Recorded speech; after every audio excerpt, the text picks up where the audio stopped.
안녕하십니까. 역사진양 여행자 CR의 꿈입니다. 때는 2차 대전이 막 끝난 후였습니다.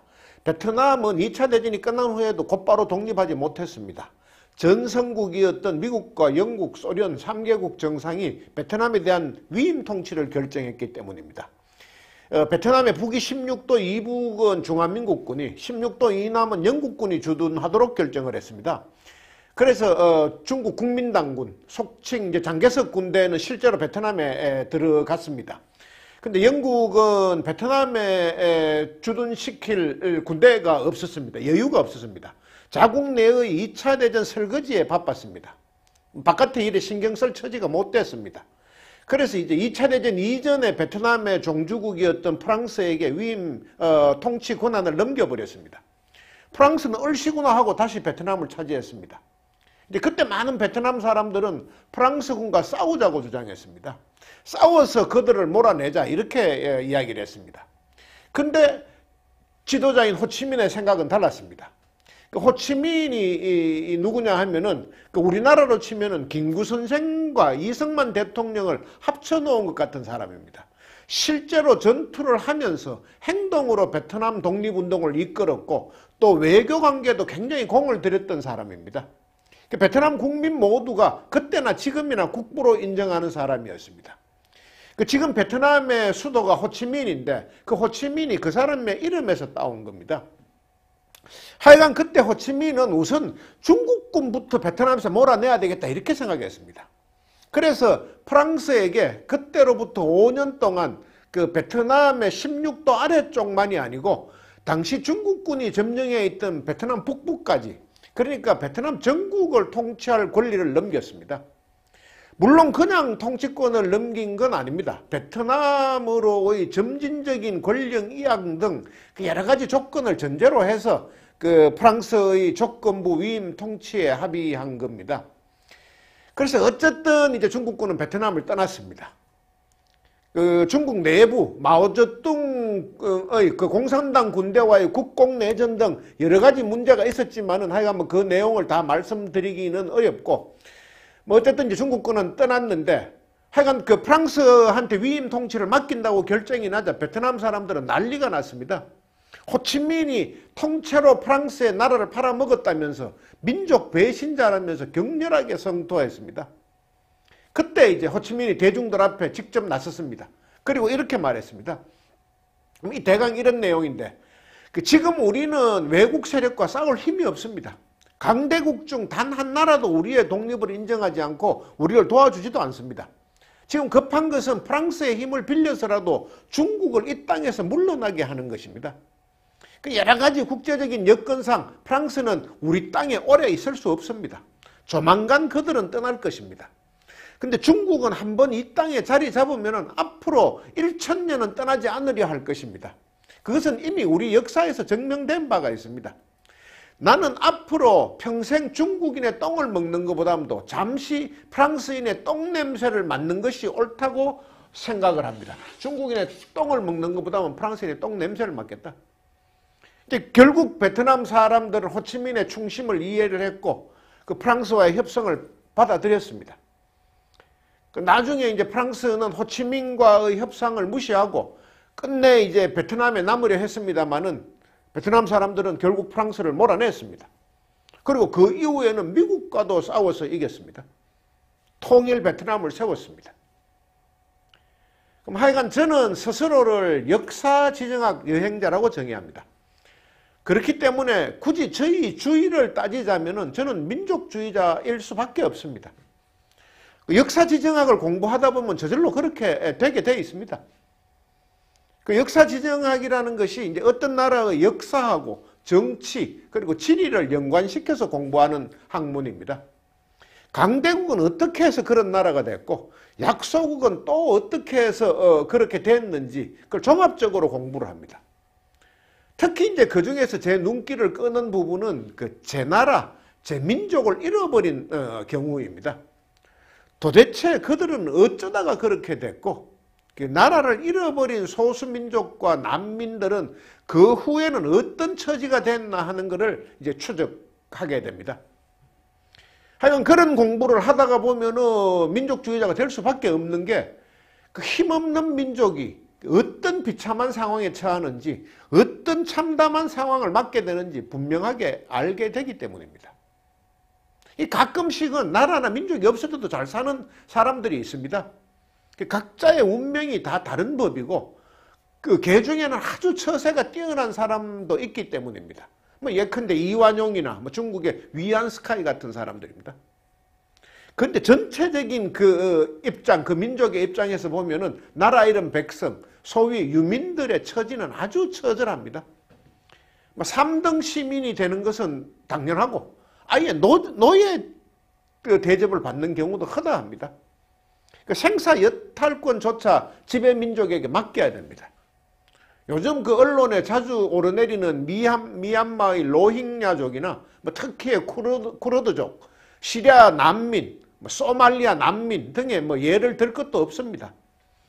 뭐 작년에 그런 일이 있었죠. 그 전 세계인의 시선을 한 몸에 그 사로잡았던 그 지중해의 어느 바닷가에서 얼굴을 땅에 묻고 숨진 그 꼬마 어린 난민의 모습이 결코 그 먼 나라 일이 아닙니다. 일제시대 때 우리도 당했고 유대인들은 홀로코스트까지 겪었습니다. 600만 명이 가스실에서 목숨을 잃었습니다. 뭐 더 가까운 예도 있습니다. 그 올해 광복절에 불과 얼마 안 됐죠. 그 홍범도 장군의 유해가 고국으로 돌아왔습니다.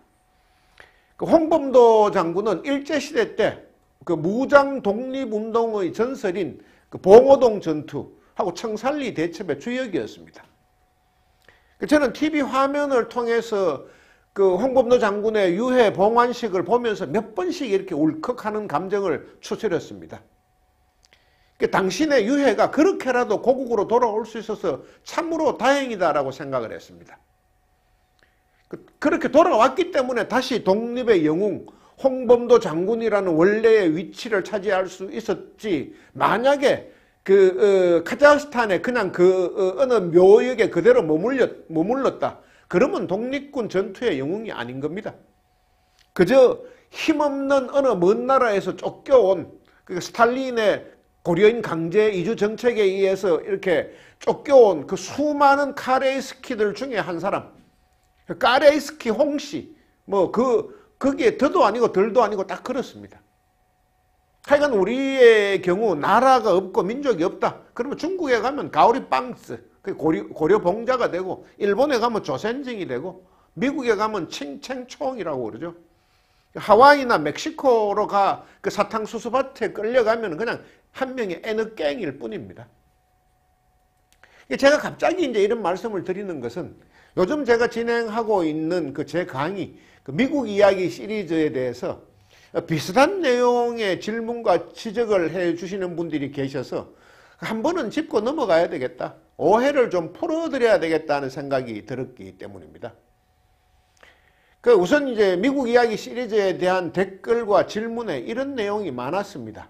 CR의 꿈, 저를 말하는 겁니다. CR의 꿈은 과거 이제 동영상에서는 일본과 중국에 대해서 그렇게 날을 세우더니 갑자기 미국에 대해서는 왜 그렇게 칭찬하는 내용 일색이냐? CR의 꿈은 원래 친미주의자였느냐? 이런 질문이 많았습니다. 그리고 이제 덧붙여서 만약 그렇다면은 그 친미도 친일과 친중하고 뭐가 다르냐? 근본적으로 사대주의적인 노선 아니냐? 그럼 중국을 떠받드는 모화 사상하고 뭐가 다르냐? 모미 사상이다. 이렇게 질문하는 분도 계셨습니다. 그리고 하나 더 첨가하자면 이건 질문이라기보다도 지적이나 항의에 가까웠습니다. 미국은 원재가 많은 나라 아니냐? 그 땅의 원주민들을 무차별로 살육하고 그들의 땅을 빼앗고 그 위에 세운 나라 아니냐? 또 흑인 노예들을 끌어와서 수백 년 동안 종으로 부리고 아직도 심하게 인종차별을 하고 있는 아주 후한무치한 나라 아니냐? 그런 사람들이 무슨 청교도들이냐? 그런 비도덕적인 나라를 뭘 그렇게 칭찬하느냐? 이제 이렇게 지적을 하고, 또 이제 제 강의 첫 강좌의 미국 이야기 첫 강좌의 제목을 신이 도와서 만든 나라 이렇게 붙인 것에 대해서 거기에 신의 뜻은 왜 끌어들이느냐?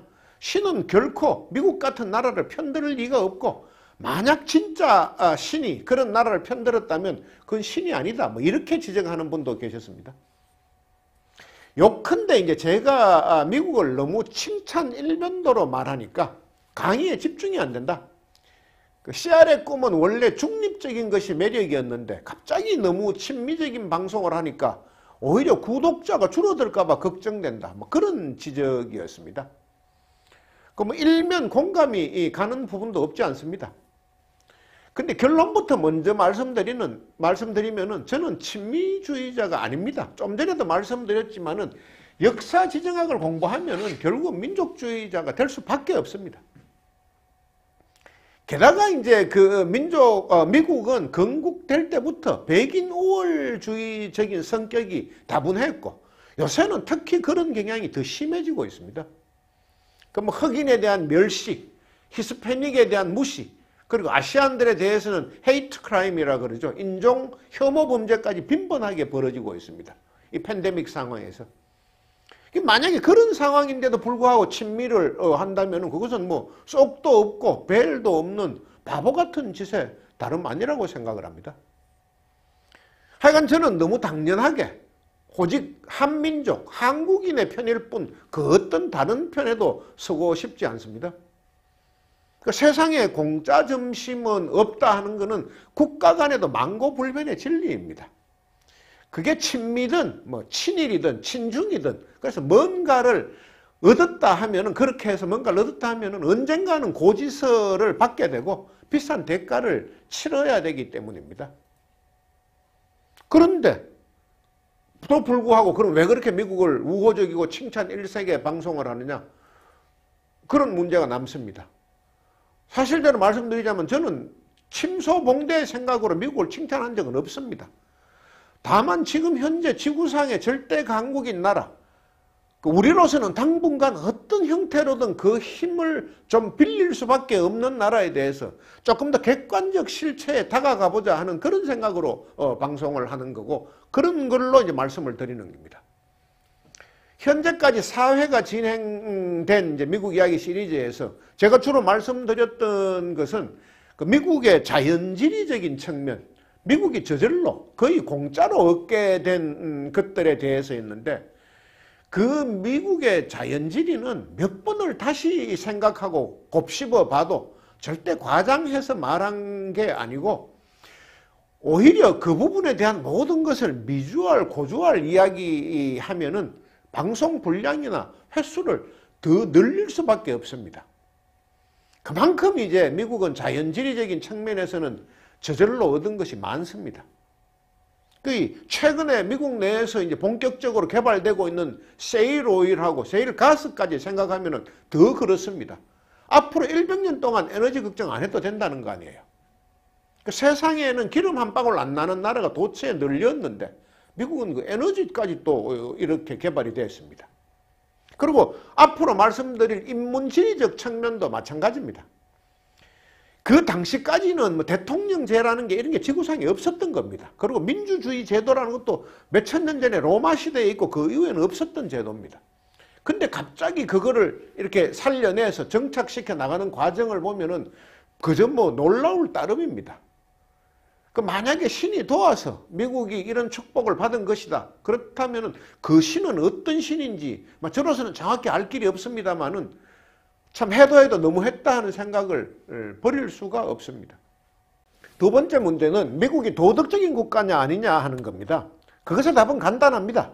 미국은 절대로 도덕적인 국가가 아닙니다. 많은 분들이 이미 지적하셨던 것처럼 원주민을 집단 사육했고 흑인 노예 제도라는 원죄를 가진 나라입니다. 그것뿐만이 아닙니다.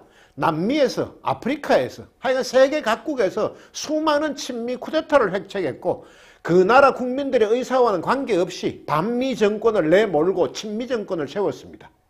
지난주 미국의 해양 영토와 해외 영토 편에서도 말씀드렸지만은 파나마 운하를 만들 때도 그 자국의 이익과 부합되지 않으면 아예 새로운 나라를 만들어 버렸습니다. 파나마는 그 당시 콜롬비아의 한 지방 정권이었습니다. 그 한 지방이었습니다. 정권이 아니고. 또 미국은 쿠바의 카스트로 정권을 전복하기 위해서 피그만 침공을 배후에서 지원했습니다. 그 스페인과의 전쟁 때의 그 메이노 사건, 베트남 전쟁 때의 통킹만 사건도 미국이 전쟁이나 침략을 일으키기 위한 자작극이었습니다. 명분 축적용. 하여간 미국이 남의 나라 내정에 간섭하는 것이나 어떤 그 자국의 이익을 위해서 명분 없는 전쟁을 일으킨 사례는 너무 많아서 일일이 열거할 수도 없습니다. 언젠가는 미국 죄악사라는 제목의 동영상도 하나 만들어 볼 계획입니다. 근데 엄밀한 기준에서 보면은 이 세상에 도덕적인 나라는 없습니다. 역사 이래로 국가라는 것이 형성된 이후에 도덕적인 국가는 없었습니다. 좀 더하고 덜하고 정도의 차이만 있었을 뿐이지 모두가 자국의 이익을 극대화하는 방향으로 나라를 이끌었습니다. 어제의 우방이 오늘은 적이 되고 어제까지 동맹을 맺고 있던 나라가 오늘은 반대편에 서서 공격하는 경우를 너무 흔하게 볼 수 있는 것이 역사이고 국제관계, 국제질서였습니다. 그러니까 미국의 부도덕에 대한 이야기가 나왔으니까 이것도 한번 짚고 넘어가야겠습니다. 미국이 결코 도덕적인 국가가 아님에도 불구하고 저는 지금은 슈퍼 패권 국가로서의 미국의 존재가 필요하다고 믿는 사람입니다. 그 팍스 아메리카나 때문입니다. 2차 대전 종전 이후 현재까지 인류는 역사상 가장 평화로운 시기를 보내고 있습니다. 미국에 의한 힘의 평화 때문입니다. 한 나라가 절대적으로 강한 힘을 갖고 있으니까 전쟁을 벌일 수가 없는 겁니다. 그 유럽의 열강들이 혹은 그 지역별로 각 대륙의 가장 힘 있는 국가들이 그 19세기 제국주의 시대처럼 자신들이 하고 싶은 대로 주변 국가들을 재단하고 농단하고 그렇게 했다 그러면은 아마 더 잦은 전쟁하고 더 많은 비극들이 벌어졌을 것이라고 생각을 합니다. 다시 말씀드리지만 국가는 결코 도덕적이지 않기 때문입니다. 2차 대전 직후의 인도차이나 전쟁, 또 영국과 프랑스가 수에즈 운하를 강제 점령하면서 촉발됐던 제2차 중동전쟁, 그 다음에 프라하의 봄을 프라하의 겨울로 만들어버렸던 소련의 체코 침공 등등을 보면 쉽게 짐작이 갑니다.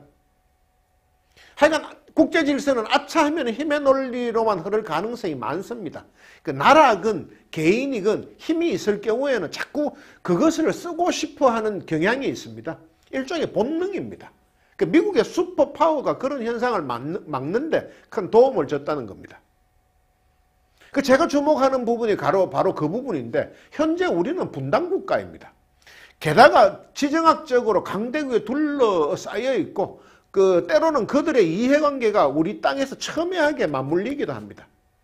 하여간 이런 상태에서 우리가 불가피하게 줄서기를 강요받는 상황이 닥친다. 참 상상도 하기 싫은 경우이고 마시고 싶지 않은 잔이지만은 현실적으로 만약에 그런 일이 직접 닥쳤다 그러면은 저는 미국의 줄에 서는 게 현명한 선택이라고 그렇게 생각을 합니다. 중국 쪽에 서는 것보다는 미국과 가까이 하고 미국의 편에 서는 거 그게 이제 장기적인 관점에서 우리의 이익에 부합된다고 생각을 합니다. 사실 이제 경제만 놓고 따진다면은 또 당장 눈앞에 이익만 놓고 따진다면은 중국과 가까이 지내는 게 더 맞을지도 모르겠습니다. 중국과의 무역 규모가 한미, 한일 간 무역량을 합친 것보다도 더 많습니다. 중국과의 무역을 통해서 우리가 큰 돈을 벌고 있는 것도 사실입니다. 그런데 국제관계를 단순히 경제적 이익만으로 계산할 수는 없습니다. 정치적이고 군사적인 측면도 신중하게 고려해야 됩니다. 민족의 운명에 걸린 일이니까. 그리고 통일, 남북 통일, 또 그 이후 먼 미래까지도 생각을 해야 됩니다. 그러니까 언제부턴가 안보는 미국, 경제는 중국 이런 이야기가 자주 들리는데 문제는 그게 우리 입맛대로 되지 않는다는 겁니다. 그리고 저는 경제적인 문제도 꼭 중국 편에 서는 것이 과연 장기적으로 봤을 때 옳은가 하는 의문이 있습니다. 말씀드렸다시피 지금 당장은 중국 쪽과 무역량도 더 많고 중국의 경제 성장률이 미국을 앞지르는 것도 사실입니다. 근데 멀리 내다보면 생각이 저는 조금 다릅니다. 저는 중국이 좀 불안합니다. 뭔가 조마조마합니다. 체제의 문제 때문입니다. 미국은 막 시끄럽고 삐걱거리는 것 같아도 내부적으로 비판이 허용되니까 언론의 감시가 심하고 이러니까 결과적으로 그 잘못이 고쳐집니다. 나중에 보면은 미국의 역사를 살펴보면은 그런 경우가 아주 여러 차례 있었습니다. 근데 중국은 좀 다릅니다. 그 체제 자체가 붕괴될 수도 있다. 조만간 뭔가 큰일이 일어날 수도 있다는 불안감을 떨치기 어렵습니다. 어제까지 세계에서 가장 주목받는 경제 인사이던 알리바바의 마윈이 하루아침에 사라져버린 곳이 중국입니다. 그리고 중국의 부동산 그룹 헝다라고 있는데 세상에서 가장 빨리 성장한 부동산 그룹이었는데 지금은 가장 빨리 파산의 길을 가고 있습니다. 그러니까 어느 기업이든 이 정부가 중국 공산당이 뒷배를 봐주면은 폭풍 성장을 하고 어느 날 공산당이 관시를 철회하면은 갑자기 망할 수도 있습니다. 그 중국 정부가 공동부유 다 같이 잘 살아야 된다 하면서 외국 기업의 소유권까지 갑자기 국유화시켜 버릴 수도 있습니다. 아주 세계적인 대기업은 그렇게 할 수 없겠지만은 중소기업은 매각하는 걸 아주 어렵게 만들어 가지고 한 푼도 건지지 못하고 중국을 떠나가게 만들 수도 있습니다. 하여간 투자의 안전성과 안정성이 뭔가 조금 미흡하다 이런 생각을 버릴 수가 없습니다. 그리고 중국보다는 미국을 선택해야 되는 두 번째 이유에 더 큰 이유가 있습니다. 중국은 조금만 곁을 주면 한반도를 완전히 삼키려 달려들 공산이 큽니다. 과거에도 그래왔고 현재도 주변의 모든 나라를 대상으로 그런 기조를 유지하는 곳이 중국입니다. 이 고조선 때의 한사군이나 고구려 때의 안동도호부 그 2000년 전, 1000년 전의 일을 빌미로 한반도는 늘 자신의 속국이었다고 대놓고 우기고 있습니다. 그런 만큼 또다시 한반도에 무슨 일이 일어나서 중국이 들어온다면 순순히 물러나지 않을 것이라는 생각을 지울 수가 없습니다. 그 호치민이 말했던 중국의 똥과 프랑스의 똥냄새 이야기는 결코 가볍게 흘려들을 이야기가 아닙니다. 역사 이래로 외교의 기본 원칙은 원교 건공입니다. 원교 건공. 멀리 있는 나라하고 가까이 지내고 근처에 있는 나라를 경계하라 이런 뜻입니다. 그것이 이제 동서고금을 통해서 내려오는 외교의 가장 큰 원칙입니다. 붙어 있는 나라는 틈만 나면 쳐들어오고 그래서 앙숙이 될 수밖에 없습니다. 그럴 때 이제 한편이 될 수 있는 나라는 오히려 멀리 있는 나라입니다. 특히 이제 자신을 공격하는 나라의 배후를 칠 수 있는 국가이면 훨씬 더 좋습니다. 그래서 저는 슈퍼 패권 국가인 미국은 말할 것도 없고 아주 멀리 있으니까 만약에 돌아도 언젠간 나갈 거니까 이 인도, 베트남과도 어떻게든 좋은 관계를 유지해야 된다는 게 제 생각입니다. 중국의 바로 배후에 있습니다. 하여간 현재 미국은 지구상의 절대 강국입니다. 베트남이나 이라크, 아프가니스탄 등에서 맥없이 물러나긴 했습니다만은 그 이유는 명분 없는 전쟁이었고 그 전쟁에 화력을 집중하지 못했기 때문입니다. 미국이 만약 꼭 싸워야 하는 전쟁이고 국민적 여론의 지지를 등에 엎었다 하면 이야기는 달라집니다. 2차 대전과 태평양 전쟁 같은 상황이 될 가능성이 큽니다. 그 상대 국가를 정말로 초토화시켜버릴 공산이 아주 농후합니다. 하여간 지금의 지구는 독불장군이 없는 세계가 되었습니다. 누군가와는 동맹을 맺어야 되고 그 분단국가, 중국의 바로 턱 밑에 있는 우리는 더구나 그렇습니다. 기왕에 그럴 것 같으면 지구상의 절대 강국과 가깝게 지내는 것이 여러모로 유리합니다. 게다가 미국은 말씀드렸던 대로 멀리 있는 나라이고 그리고 그 나라 자체가 최소한 자국의 언론과 국제 여론의 눈치를 보는 나라입니다. 마윈이든 뭐 테니스 스타 펑사이 그 미투를 했죠. 자기가 옛날에 성폭력을 당했다고 공산당 최고 간부한테. 그러면은 또 세계적인 배우 판빙빙도 그렇고 누구든 국가의 밑보였다 하면은 몇 달씩 온데간데 없이 사라졌다가 돌아오는 나라하고는 좀 차원이 다릅니다. 그래서 저는 이제 미국을 좀 더 쏙쏙들이 알아야 된다고 생각하고 그런 마음으로 이 미국 이야기 시리즈를 지금 계속 진행하고 있습니다. 하여간 이 친미와 친중 이 문제는 여러 가지로 이견이 있을 수밖에 없는 주제입니다. 하여간 저하고 의견이 다르거나 다른 질문이 있으시다면 댓글을 달아주시면 최대한의 공통분모를 모아서 이 미국 이야기 시리즈가 끝날 때 다시 한번 이제 오늘 같은 순서를 마련하겠습니다. 그리고 이제 마지막으로 언급할 것은 친일과 관련된 겁니다. 사실 이제 미국하고 중국의 역학관계를 이야기하는 와중에 이 두 나라와 어디와 친해야 되느냐 이런 이야기를 와중에 일본에 관한 것은 언급할 가치도 없습니다. 정말 감이 안 되기 때문입니다. 급이 다릅니다. 급수가. 그런데 이제 이런 이야기들을 하는 사람들이 많습니다. 미국하고 가깝게 지내는 문제를 꼭 친일하고 연계시켜가지고 미국이 일본의 뒷배를 봐주고 있기 때문에 일본을 화나게 하면은 미국을 등 돌리게 만드는 것이다. 이런 이상하고 터무니없는 논리들을 들이대는 사람들이 많습니다. 말도 안 되는 소리입니다, 사실. 아주 오래전에 우리가 정말 아무것도 가진 것도 없는 정말 6.25 직후 이럴 때는 그런 논리가 먹혔는지는 모르겠지만은 지금은 우리나라도 세계의 중심국가 가운데 하나입니다. 어쩌면 미국이 그것을 더 잘 알고 있을 겁니다. 하여간 일본하고 무조건 가까이 지내야 된다. 그리고 일본하고 각을 세우는 것은 그 정권 보위 차원에서 하는 짓이고 국제 정세를 읽지 못하는 사람들의 생각일 뿐이다. 이렇게 주장하는 사람들의 주장은 저는 일고의 가치가 없다고 생각합니다.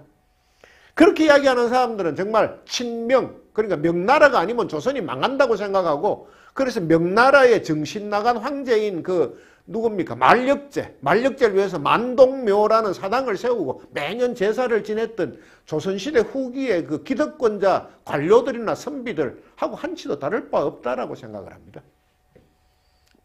중언, 부언, 흥분해서 좀 말이 길었습니다만은, 오늘은 여기까지 하겠습니다. 지난번에 예고해 드렸던 미국의 벨트, 그건 다음 시간에 하겠습니다. 감사합니다.